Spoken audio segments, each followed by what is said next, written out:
Director Michael Jack இதில் வந்து never back down 3 படம் எப்படி இருக்குன்னு தான் பார்க்க போகிறோம். இந்த படம் நெட்ஃப்ளிக்ஸில் தமிழ் டப்லேயே அவைலபிளாக இருக்குது.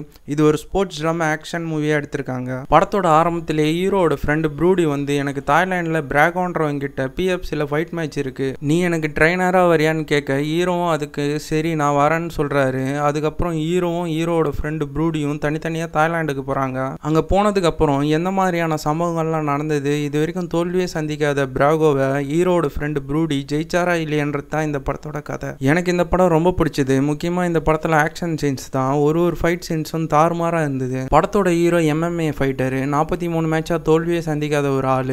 அது மட்டும் இல்லாமல் இவர் ஜெயிலுக்கு போயிட்டு வந்த ஆள். ஹீரோவோட ஃப்ளாஷ்பேக் சிம்பிளாக இருந்தாலும் சூப்பராக இருந்தது. முக்கியமாக இந்த படத்தில் வர கிளைமேக்ஸ் ஃபைட் சீன்ஸில் வேற லெவல் சமம் பண்ணியிருப்பாங்க. வில்லர் ரோல் என்னன்னா, இந்த மேட்சை பிஸ்னஸாக பார்க்குற ஆள் ஹீரோவோட பேக் ஸ்டோரியை தெரிஞ்சுக்கிட்டு ஹீரோவோட ஃப்ரெண்டு காலை உடச்சிட்டு ஹீரோவை களத்தில் இருக்கிறாங்க. அதுக்கு ஹீரோ என்ன ரிவெஞ்ச் கொடுத்தாருன்றலாம் படத்தை பார்த்து தெரிஞ்சுக்கங்க. இதில் நடித்த எல்லா ஆக்டரும் சூப்பரான பர்ஃபார்மன்ஸை கொடுத்துருக்காங்க. இது ஒரு A சர்டிஃபிகேட் மூவி, அதனால் தனியாக பார்க்கறது நல்லது. டியூரேஷனும் 1.25 நேரம். ஓகே கைஸ், இதேமாரி உங்களை அடுத்த வீடியோவில் சந்திக்கிறேன்.